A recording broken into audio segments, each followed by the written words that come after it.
అందరికీ మరణాత మహిమస్వరం కార్యక్రమంను వీక్షిస్తున్న దేవుని పిల్లలైన మీ అందరికీ ప్రభు నామములో శుభములు కలుగును గాక. ప్రతిరోజు ఇదే సమయమునకు ఈ కార్యక్రమమును వీక్షించి దైవాశీర్వాదములు పొందండి. ఇప్పుడు పాస్టర్ సామ్యూల్ సుందర్ రెడ్డి గారు దేవుని వాక్య వర్తమానమును అందిస్తారు. శ్రద్ధగా ఆలకించండి. దేవునికి స్తోత్రం. అందరికీ మరణాత. దేవుడు మనకు అనుగ్రహించిన ప్రాముఖ్యమైన సమయంలో దేవుని వాక్యాన్ని ధ్యానించుకుందాము. ముందుగా పరిశుద్ధ గ్రంథము నుండి వాక్య భాగాన్ని చదువుకుందాము. దానియేలు గ్రంథము 2వ అధ్యాయము 12వ వచనాన్ని చదువుకుందాం. దానియేలు గ్రంథము 2వ అధ్యాయము 12వ వచనము. అందుకు రాజు కోపము తెచ్చుకొని అత్యాగ్రహము గలవాడై బబులోనులోని జ్ఞానులనందరినీ సంహరింపవలనని ఆజ్ఞ ఇచ్చెను. చిన్న ప్రార్థన చేసుకుందాము. మహాపరిశుద్ధుడా, మహిమగల దేవా, ప్రేమ స్వరూపి, దయగల యేసు క్రీస్తు ప్రభువాని ఘనమైన నామానికి వందనాలు, స్తోత్రాలు, స్తుతులు చెల్లించుకొనిచున్నాం. శ్రేష్టమైనటువంటి ఈ సమయంలో ప్రభువా, శ్రేష్టమైనటువంటి నీ మాటలు వినాలని నీ బిడ్డలు మేము వేచి ఉన్నాము, నిలిచి ఉన్నాము, ఆశపడుచు ఉన్నాము. దేవా, నీకు వందనాలు. శక్తి కలిగినటువంటి, జీవము కలిగిన, నెమ్మదినిచ్చినటువంటి నీ మాటలను ప్రభువా మాకు అందించమని, మీరే స్వయముగా మాతో మాట్లాడి మహిమ పొందుకోమని, మాతో మాట్లాడడానికి ఇష్టపడుతూ ఉన్న మంచి బోధకుడుగా ఉన్న యేసు క్రీస్తు వారి నామములో అడిగి వేడుకొనుచున్నాం పరమ తండ్రి, ఆమెన్. దేవనామమున మీ ఎల్లరికూ కూడా శుభములు కలుగునుగాక, ఆమెన్. అందరూ బాగున్నారా? మరి వాక్యాన్ని శ్రద్ధగా ఆలకించడానికి సిద్ధమవుతున్నటువంటి దేవుని పిల్లలారా, దేవుడు మిమ్మల్ని బహుగా ఆశీర్వదించాలని ప్రార్థన చేస్తూ ఉన్నాను. మీ అందరి కొరకు నిరంతరం ప్రార్థన చేస్తూ ఉన్నాం. అలాగే మరి కార్యక్రమాన్ని వీక్షిస్తున్నటువంటి వారు చాలామంది మాకు ఫోన్ చేస్తూ ఉన్నారు. చాలా సంతోషం. ప్రార్థన అవసరం తెలియజేస్తూ ఉన్నారు. అంత మాత్రమే కాదు, మరి వాక్యం గురించి కూడా చాలా విషయాలు మాట్లాడుతూ ఉన్నారు. చాలా సంతోషం. ఎందుకంటే వాక్యం మాకు అర్థమవుతుంది, చాలా బాగుంది అని చెప్పేవారు ఉన్నారు. మీరందరూ చేస్తున్నటువంటి ప్రార్థన మా కొరకు మీరు ప్రార్థన చేస్తూ ఉన్నారు. ఈ ప్రార్థన ఫలితమే ఈరోజు మరి చక్కని వాక్కును దేవుడే మీకు బయలుపరుస్తూ ఉన్నాడు. ఎవరికి ఏ సమయంలో ఏ మాటలు అవసరమో సమస్తము ఎరిగినవాడు ఆయనే కనుక ఆయనే ఈ మాటలన్నిటిని కూడా మీకు వినిపిస్తూ ఉన్నాడు. అందుకని ఈ కార్యక్రమం అద్భుతముగా జరుగుతూ ఉంది. ప్రార్థనకు మించింది ఏమీ లేదు. దేవుని మహిమ కలుగునుగాక. ప్రార్థనతోనే మనం ఏదైనా సాధించగలం. కాబట్టి ఒకరి కొరకు ఒకరము ప్రార్థన చేసుకోవడం వల్ల ఎన్నో లాభాలు ఉన్నాయి, ఎంతో మేలుంది, ఎంతో ఆశీర్వాదము ఉంది అనే విషయాన్ని కూడా మరి దేవుని పనివాడుగా తెలియజేస్తూ ఉన్నాను. ఇక మరి ఈరోజు వాక్యంలోనికి మనం వెళ్ళినట్లయితే కనుక దానియేలు గ్రంథము 2వ అధ్యాయము 12వ వచనములో చాలా స్పష్టమైనటువంటి ఒక మాట, ఒక ఆజ్ఞ జారీ చేస్తున్నటువంటి రాజు మనకు కనబడుతూ ఉన్నాడు.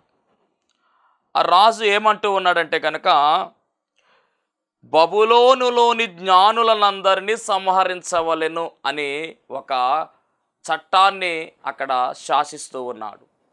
ఒక శాసనాన్ని రూపొందిస్తూ ఉన్నాడు ఈ బబులోనులో ఉన్నటువంటి రాజు. ఈ బబులోనుకు ఉన్నటువంటి రాజు ఎవరు అంటే కనుక గమనించాలి, నెబుకద్నెజర్.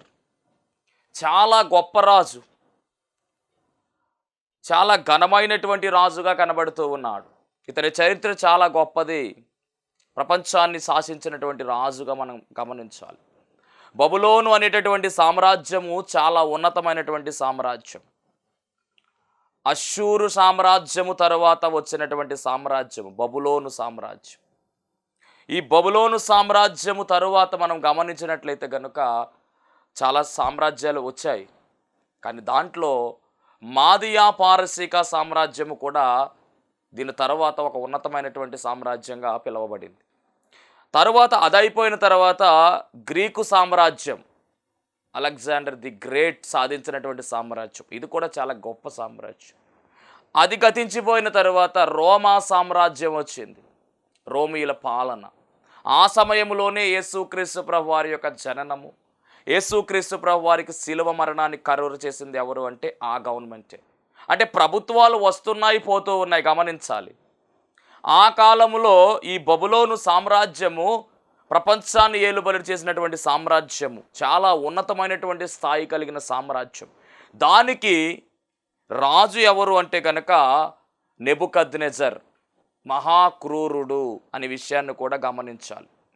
ఇలాంటి నెబుకద్నెజర్ ఏం చేస్తున్నాడంటే ఒక శాసనాన్ని రూపొందిస్తున్నాడు. అంత మాత్రమే కాదండి, ఈ రాజు కంటే కోపం వచ్చిందని రాశారు అక్కడ. అందుకు రాజు కోపము తెచ్చుకొని అత్యాగ్రహము గలవాడై బబులోనులోని జనులనందరినీ సంహరింపవలని ఆజ్ఞ ఇచ్చెను. కోపం వచ్చింది.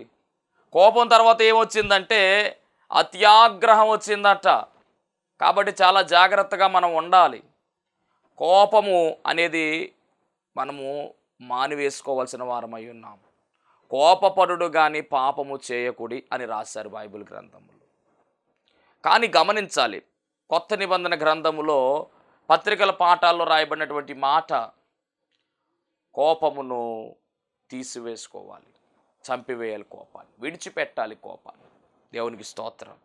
కాబట్టి ఇక్కడ ఈ రాజుగారు ఇంత కఠినమైనటువంటి మాట ఎందుకు మాట్లాడుతూ ఉన్నాడు, జ్ఞానులను అందరినీ కూడా చంపివేయమని ఎందుకు చెబుతూ ఉన్నాడు అంటే రాజుగారి కోపం వచ్చింది. తరువాత అత్యాగ్రహం వచ్చింది.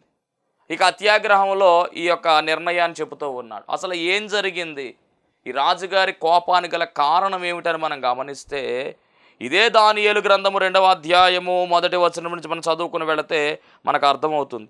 నెబుకద్నెజరు తన ఏలుబడి యందు 2వ సంవత్సరమున కలలు కనెను అని రాయబడింది. ఒకరోజు రాత్రికాల సమయంలో ఈ నెబుకద్నెజరు అనే రాజు పడుకున్నాడు, బాగానే ఉంది. ఆ తరువాత ఈ రాజుకు కల వచ్చింది. కల వచ్చిన తర్వాత మెలకు వచ్చేసింది. తర్వాత పడుకున్న నిద్ర పడట్లా, మనసంతా కూడా కలవరంగా ఉంది. అందును గురించి ఆయన మనస్సు కలతపడగా ఆయనకు నిద్ర పట్టకుండెను.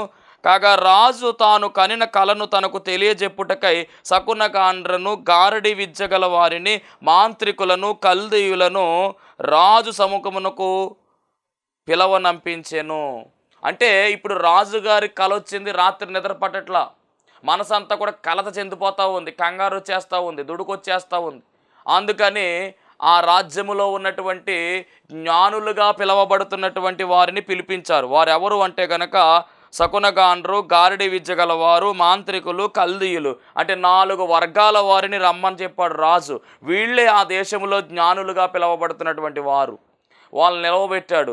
రాజా, ఏంటి రాజా ఈ రాత్రికాల సమయంలో అని అడిగితే అప్పుడు రాజు చెబుతున్నాడు, నేను ఒక కల కన్నాను, దాని భావం నాకు తెలియాలి, చెప్పండి అని చెబుతారా అని అడుగుతూ ఉంటే, సరే రాజా చెబుతాము, ఖచ్చితంగా చెబుతాం, నీ కళ ఏంటో మాకు చెప్పు అని వాళ్ళు అన్నారు. అంటే అప్పుడు ఈ రాజు అంటున్నాడు కదా, కళ మర్చిపోయాను, కాబట్టి కళ దాని భావం కూడా మీరు చెప్పాలి అని చెప్పేసి ఆ రాజుగారు మరి అక్కడ ఉన్నటువంటి ఈ జ్ఞానులుగా పిలువబడుతున్నటువంటి ఈ 4 వర్గాల వారిని అడిగాడు. దేవునికి స్తోత్రం.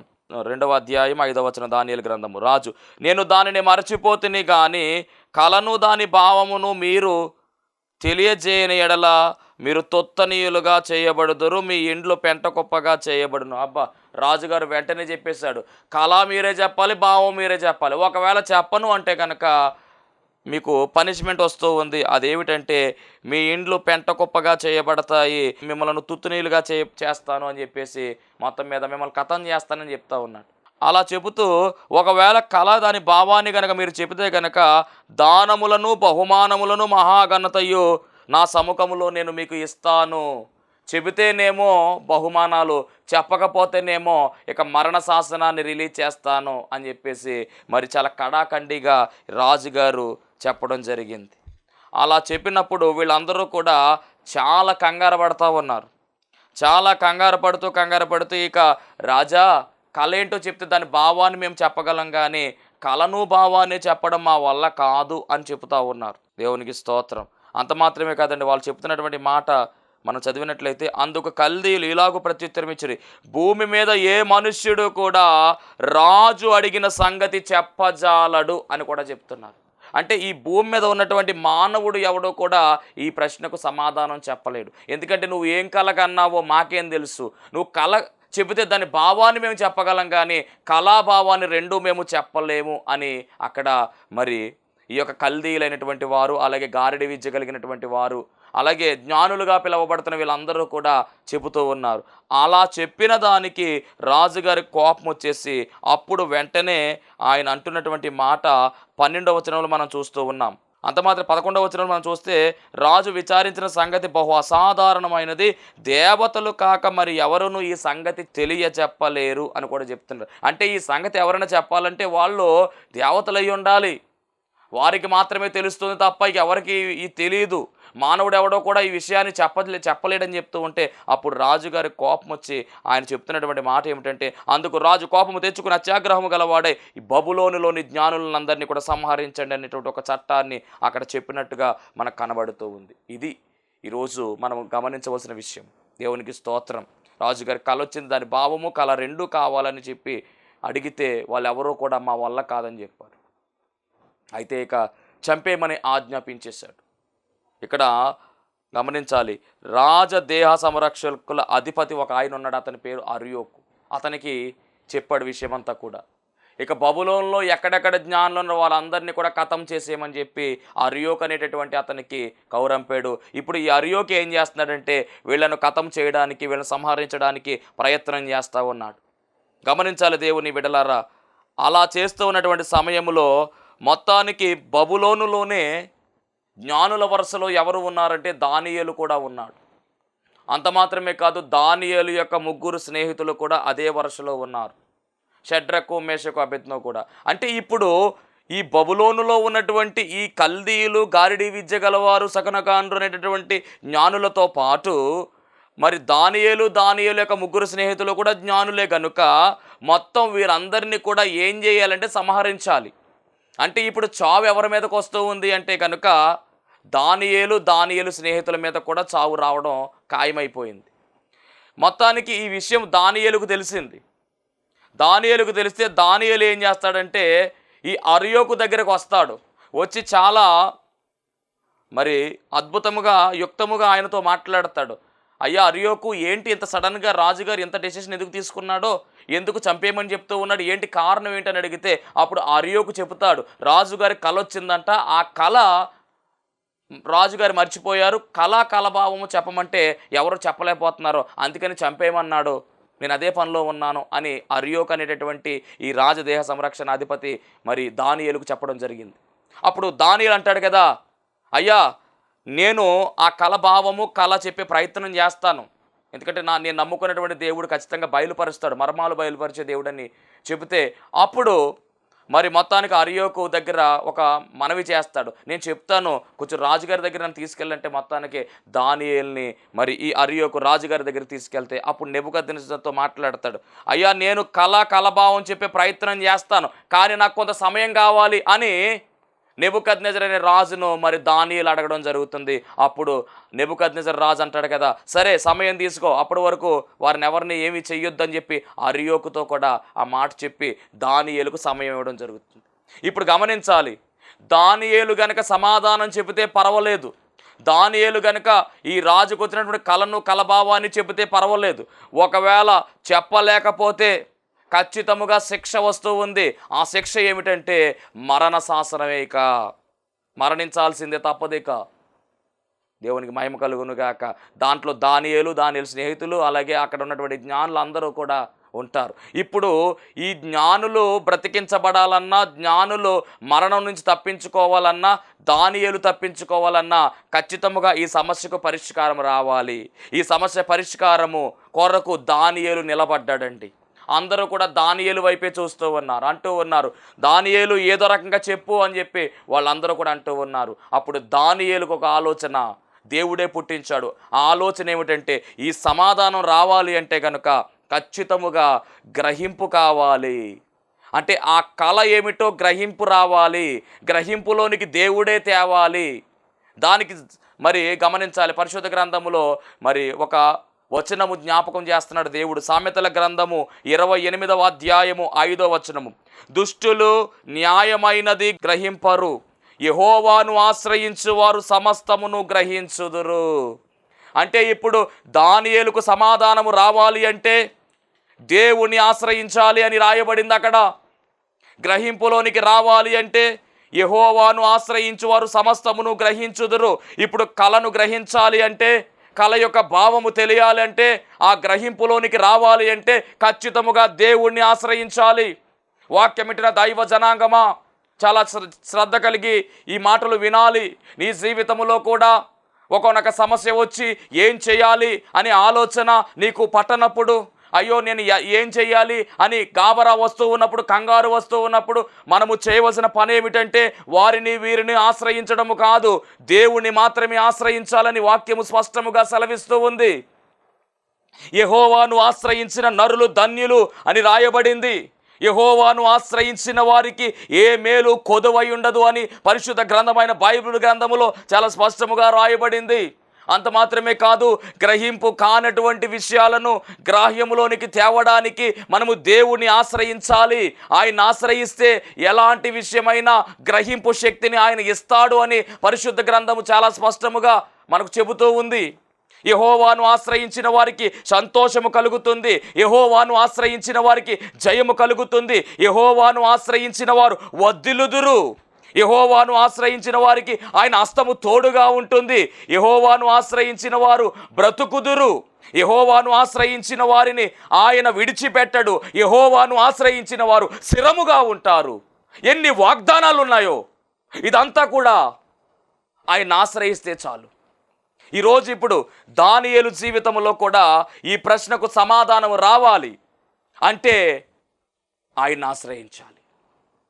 ఆ మాట దానియేలుకు జ్ఞాపకం వచ్చింది. దేవునికి మహిమ కలుగునుగాక. అందరి ప్రాణాలు దానియేలు చేతిలో ఉన్నాయి. అందరి ప్రాణాలు మాత్రమే కాదు, దానియేలు ప్రాణాలు కూడా.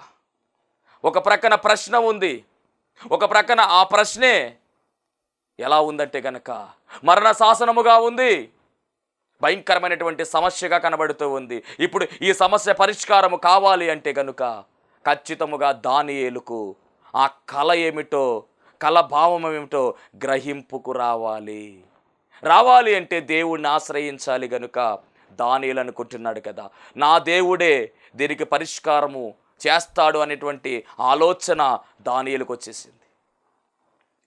మరి ఈ గ్రహింపు రావాలి, తెలియాలి అంటే గనుక మరొక వచనాన్ని నీకు జ్ఞాపకం చేస్తున్నాను. ఇది ఎలాగుందంటే గూఢమైనటువంటి సంగతిగా ఉంది. అంతమంది జ్ఞానులు ఉన్నా కానీ ఏ ఒక్కరు కూడా చెప్పలేమని చేతులు ఎత్తేస్తారంటే, ఈయన చెబుతానని ముందుకు వచ్చాడంటే ఈయన కాన్ఫిడెన్స్ ఎలాగుందో గమనించాలి. అందుకనే నీలో ఉన్నవాడు లోకములో ఉన్నవాని కంటే గొప్పవాడు. నేను అంటున్నాను కదా, అంతమంది ఉన్నా కానీ దానియేలే వారికి ఆధారమైపోయాడు. ఎందరు మహానుభావులు అక్కడ ఉన్నప్పటికీ కూడా దానియేలే వారికి దిక్కైనట్టుగా మనకు కనబడుతూ ఉంది. అందుకనే కదా ఈరోజు మన అంశం ఏమిటంటే అందరిలో ఒక్కడు, ఆ ఒక్కడే అందరికీ ఆధారమయ్యాడు. అందరిలో ఒక్కడు, ఆ ఒక్కడే అందరికీ ఆధారమయ్యాడు. ఎవరు అంటే దానియేలే. ఇప్పుడు ఇర్మియా గ్రంథం 33:3 మనం చూస్తే గనుక, నాకు మొర్రపెట్టుము, నేను నీకు ఉత్తరం ఇచ్చేదను, నీవు గ్రహింపలేని గొప్ప సంగతులను, గూఢమైన సంగతులను నీకు తెలియజేతును అని రాయబడింది. అంటే ఆయనకు మొర్ర పెడితే కనుక ఆయన ఉత్తరం ఇస్తాడంటండి. ఇచ్చి ఏం చెప్తున్నాడంటే, నీవు గ్రహింపలేని గొప్ప సంగతులను, గూఢమైన సంగతులను నీకు తెలియజేస్తాను. ఎంత గొప్ప మాట అండి ఇది. అంటే ఇప్పుడు గ్రహింపు కావాలి, ఇది గూఢమైనటువంటి మాటగా ఉంది. ఎందుకంటే అతనికి వచ్చినటువంటి కళ తెలియాలంటే ఇది గూఢమైనటువంటి సంగతే. ఎవరు చెబుతారంటే దేవుడే చెబుతాడంట. ఎలా చెబుతాడు అంటే గనక ఏం చేస్తే చెబుతున్నాడంటే మొర్ర పెట్టాలంట. ఈ ఇర్మియా 33:3 దేవుని ఫోన్ నెంబర్ అని చెప్తూ ఉంటారు. కాబట్టి నేను చెప్పే మాట ఏమిటంటే, మీ జీవితంలో కూడా గూఢమైనటువంటి సంగతులు ఉన్నాయేమో, గ్రహింపుకు రానటువంటి సంగతులు ఉన్నాయేమో, పరిష్కారము కాని సమస్యలు ఉన్నాయేమో, వాటికి పరిష్కారము కావాలన్నా, వాటికి సమాధానం కావాలన్నా, వాటి నుంచి మీరు బయటపడాలన్నా, మీకు ఉన్నటువంటి చిక్కుల్లోంచి బయటికి రావాలన్నా, బంధకాల నుంచి బయటికి రావాలన్నా, వ్యాధుల్లోంచి బయటికి రావాలన్నా, శోధనలోంచి బయటికి రావాలన్నా, ఇబ్బందుల్లోంచి బయటికి రావాలన్నా, అప్పుల్లోంచి బయటికి రావాలన్నా మీరు చేయవలసిన పని ఏమిటంటే ఆయనకు మొర్ర పెట్టాలి. ఆయనకు మొర్ర పెడితే చాలు. నిజముగా మొర్ర పెట్టు వారికి ఆయన సమీపముగా ఉన్నాడు. నిజముగా మొర్ర పెట్టాలి. ఈ మొదటి జామునే మొర్ర పెట్టేటటువంటి అలవాటు మనము కలిగి ఉండాలి అనగా గమనించాలి.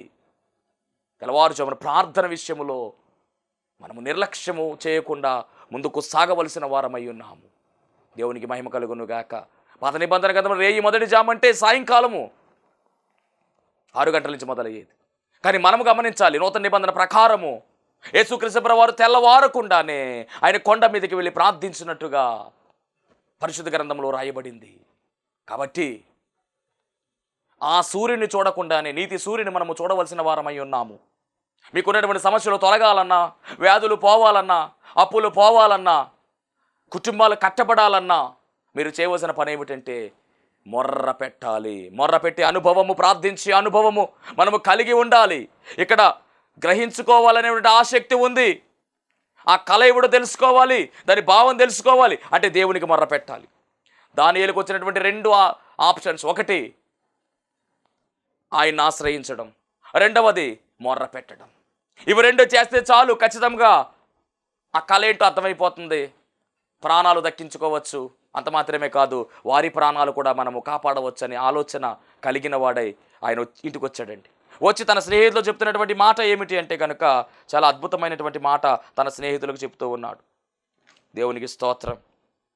దానియేలు గ్రంథము 2వ అధ్యాయము 17వ వచనం. అప్పుడు దానియేలు తన ఇంటికి పోయి తన స్నేహితులైన అనన్యాకును, మిషాయేలునకును, అజర్యాకును సంగతి తెలియజేసి తానును తన స్నేహితులను బబులోనులో తక్కిన జ్ఞానులతో కూడా నశింపకుడునట్లు ఆ కళ యొక్క మర్మ విషయములో పరలోకమందున్న దేవుని వలన కటాక్షము పొందు నిమిత్తము ఆయనను వేడుకొనుడని వారిని హెచ్చరించెను. అబ్బాయ్, మీరు దేవుణ్ణి వేడుకోండి, ఆయనే పరలోక మర్మాలను బయలుపరచు దేవుడు గనుక వేడుకోండి అని చెప్పేసి మొత్తానికి చెప్పడం జరిగింది.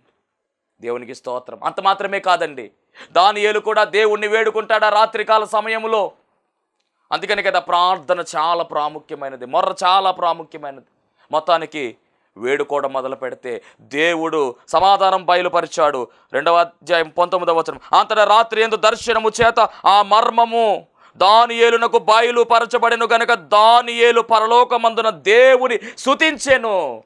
సరే, ఎంత మర్మమైనా కానీ వాళ్ళెవరికి తెలియలేదు, కానీ దేవుని బిడ్డగా ఉన్నటువంటి, దేవుని కలిగినటువంటి దానియేలుకు మాత్రమే ఆ రాజు కన్నటువంటి కళ తెలిసిపోయింది. అంత మాత్రమే కాదు, దాని భావాన్ని కూడా దేవుడు బయలుపరిచేశాడు. ఎలా సాధ్యమైంది అంటే దేవుడిని ఆశ్రయించాడు మొదటిగా, రెండవది ప్రార్థన చేశాడు. అంటే నీ జీవితంలో కూడా ఇలాంటి సమస్యలు ఉంటే, నీ జీవితంలో కూడా నీకు తెలియనటువంటి సమస్యలు, ఈ సమస్యల నుంచి ఎలా బయటికి రావాలి అని నువ్వు ఆందోళన చెందిపోతా ఉంటే నువ్వు చేయవలసిన పని ఏమిటో తెలుసా? ఆయన్ని మాత్రమే ఆశ్రయించు. మనుషులను ఆశ్రయించొద్దు. మనుషులను ఆశ్రయించడం వల్ల ఏమీ జరగదు. దేవుణ్ణి ఆశ్రయించాలి, అప్పుడే దేవుడు కార్యం జరిగిస్తాడు. దానియేలు అలాగా ఆశ్రయించాడు. అంత మాత్రమే కదా, ప్రార్థించాడు. స్నేహితులు కూడా ప్రార్థించారు. ప్రార్థనకు జవాబిచ్చే దేవుడు మన దేవుడు. నిజముగా మొర్రపెట్టే వారిని సమీపముగా ఉన్నానన్నాడు కాబట్టి ఆయనే సమీపమయ్యాడు. ఆ రాత్రికాల సమయంలో దానియేలుకు సమాధానం వచ్చేసింది అని చెప్పేసి దానియేలు వెంటనే వెళ్ళిపోలా, పరిచినటువంటి దేవునికి స్తుతి చెల్లించాడు. ఇది 3వ అనుభవం. ఒక క్రైస్తవుడు నీ జీవితంలో స్తుతించే అనుభవం కూడా ఉండాలి. ప్రార్థించడము, స్తుతించడము రెండూ చేయాలి. నాయనా, నాకు సమాధానం ఇచ్చినందుకు నీకు స్తుతులు ప్రభువా అని దేవుని గణపరిచాడు. ఆ తరువాత రాజుగారి దగ్గరికి వెళ్ళి ఆ కళా భావాన్ని కూడా చెప్పడం జరిగింది. నిజంగా ఆ కళాభావాన్ని చెబుతూ ఉంటే ఆ రాజు నిజంగా చాలా ఆశ్చర్యపోయాడు. ఎందుకంటే మరల ఇంకో మాట అంటాడు, ఈ కళ నేను చెప్పింది కాదు, నా ద్వారా అయితే ఏమి జరగదు. దీన్ని ఎవరు చెప్పారు అంటే నా దేవుడే, మర్మాలను బయలుపరచు దేవుడే దీన్ని బయలుపరచాడని చెప్పేసి చాలా స్పష్టముగా చెప్పాడు, ఒప్పుకున్నాడు. నా గొప్పతనం ఏమీ కాదు అని కూడా ఇక్కడ చెప్పినట్టుగా మనం చూస్తూ ఉన్నాం. దేవునికి మహిమ కలుగును గాక. హల్లెలూయా. మరి 44వ వచనం చదువుతున్నాను, జాగ్రత్తగా ఆలకించండి. 2:44. ఆ రాజుల కాలములలో పరలోకమందున దేవుడు ఒక రాజ్యము స్థాపించును అంటే కలభావం అంతా కూడా మరి ఇక్కడ కనపడుతూ ఉంది. లాస్ట్కి కళ చెప్పిన తర్వాత 46వ వచనం. అంతటా రాజుకు నెబుకద్నెజరు దానియేలునకు సాష్టాంగ నమస్కారము చేసి అతన్ని పూజించి నైవేద్య ధూపములు అతనికి సమర్పింప ఆజ్ఞాపించెను. అంటే ఏ సమస్య అయితే వచ్చిందో అదే సమస్య కాళ్ళ మీద పడిపోయింది. గమనించాలి, దానియేలును చంపాలి, స్నేహితులను చంపాలి, అలాగే జ్ఞానులను చంపాలని సమస్య వచ్చి కూర్చుంది. ఆ సమస్య ఎవరంటే రాజు అయినటువంటి నెబుకద్నెజరే. ఇప్పుడు అదే సమస్య పాదాల దగ్గరికి వచ్చేసింది. ఎవరి పాదాల దగ్గరికి వచ్చిందంటే దానియేలు దగ్గరికి వచ్చేసింది. దానియేలు కాళ్ళ మీద పడిపోయింది సమస్య. కారణం ఏమిటంటే దేవుడు కార్యము జరిగించాడు. కారణం ఏమిటంటే దానియేలు దేవుణ్ణి ఆశ్రయించాడు, ప్రార్థన చేశాడు. అంటే ఇప్పుడు మనం గమనించాలి, సమస్య వైపు మనం చూడకూడదండి. సమస్య వైపు మనం చూడకూడదు. సమస్యకు పరిష్కారం ఇచ్చేటటువంటి దేవుని వైపు చూడాలి, దేవుణ్ణి ఆశ్రయించాలి, ప్రార్థన చేయాలి. అప్పుడు అది ఎలాంటి సమస్య అయినా కానీ మన కాళ్ళ కిందకు వచ్చేస్తుంది. మన సాక్షిగా దేవుడు నిలవబెడతాడు. సపోజ్ క్యాన్సర్ వ్యాధి వచ్చింది, ఆ క్యాన్సర్ వ్యాధి వైపు మరి మనం చూడొద్దు. క్యాన్సర్ వ్యాధి వైపు మీరు చూడొద్దు. శరీరంలో ఎట్టి వ్యాధి అయినా కానీ దాని వైపు చూడొద్దు.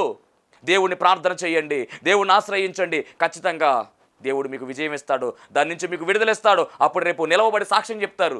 ఆ సాక్ష్యం చెప్పే సమయంలో ఆ క్యాన్సర్ కావచ్చు, ఏ వ్యాధి అయినా కానీ మీ కాళ్ళ కింద వస్తుంది, మీరు పైన నిలవబడతారు. అప్పుడు చెప్తారు, పలానా వ్యాధి వచ్చింది, దేవుడు నన్ను స్వస్థపరిచాడని. ఎంత అద్భుతమైనటువంటి కార్యం ఇది. ఇప్పుడు ఇక్కడ దానియేలు దగ్గర కూడా మరి దానియేలు కాళ్ళ మీద పడి నమస్కారం చేస్తున్నాడు. ఎవరో తెలుసా? సంస్థానాలకి అధిపతి అయినటువంటి, చక్రవర్తి అయినటువంటి, రాజు అయినటువంటి నెబుకద్నెజర్. కాబట్టి మరి ఇలాంటి విజయం ఎలా వచ్చింది అంటే కనుక దానియేలు దేవుణ్ణి ఆశ్రయించాడు, దానియేలు దేవునికి ప్రార్థన చేశాడు, దేవుని స్తుతించాడు. మొత్తానికి మరి ఈ రాజు అంటున్న మాట ఏంటో తెలుసా?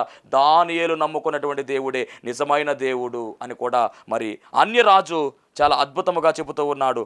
మరియు రాజు ఈ మర్మమును బయలుపరచుటకు నీవు సమర్థుడు అయితివే. నీ దేవుడు దేవతలకు దేవుడును రాజులకు ప్రభువును మర్మములు బయలుపరచువాడై ఉన్నాడని దానియేలునకు ప్రత్యుత్తరం ఇచ్చిరి. అంత మాత్రమే కాదండి, దానియేలును మరి ఆ సంస్థానానికి అధిపతిగా ప్రధానునిగా నియమించెను. అంతటితో ఆగిపోలేదు. అతని స్నేహితుల గురించి దానియేలు చెబితే దానియేలుని స్నేహితులను కూడా అక్కడ మరి ఉన్నతమైనటువంటి అధికారులుగా నియమించడం జరిగింది. అంటే దానియేలు స్థితి మారిపోయింది, స్నేహితుల స్థితి మారిపోయింది. చంపబడవలసిన వారు కాస్త మరి ఆ దేశంలో అధికారులుగా పిలువబడ్డారు. కారణం ఏమిటంటే దేవుణ్ణి కలిగి ఉన్నారు.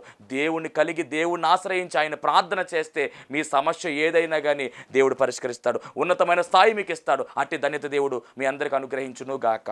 ఆమేన్. మహోన్నతుడా, నీకు వందనాలు, స్తోత్రాలు ప్రభువా. విత్తబడినటువంటి వాక్యము ద్వారా రావాల్సిన దీవెనలు సమృద్ధిగా నీ బిడ్డలకు దయచేసి వారికి ఉన్నటువంటి సమస్యలు, శోధనలు, ఇబ్బందులు, ఇరుకులు అన్నీ తొలగించి వేసి నీ కృపలో బలపరచమని యేసు నామంలో అడుగుచున్నాం పరమ తండ్రి. ఆమేన్. అందరికీ మరణాత. దేవునికి స్తోత్రం. అందరికీ వందన మరణ తెలియజేస్తున్నాను. మరణాత మహిమస్వరం అనే ఆధ్యాత్మిక కార్యక్రమాన్ని వీక్షిస్తున్న మీ అందరికీ కూడా మరి ఒక పర్యాయము ప్రభు పేర వందన మరణ తెలియజేస్తూ ఉన్నాను. మరి ఈ కార్యక్రమము ఎంతో ఆశీర్వాదంగా ఉందని, ఈ కార్యక్రమం ద్వారా ఎన్నో మేలు పొందుకున్నామని మరి మీరు అందరూ కూడా ఫోన్ కాల్ చేస్తూ ఉన్నారు. చాలా సంతోషము. ఎన్నో అద్భుత ఆశ్చర్యకార్యాలు దేవాదేవుడు ఈ కార్యక్రమం ద్వారా జరిగిస్తున్నారు.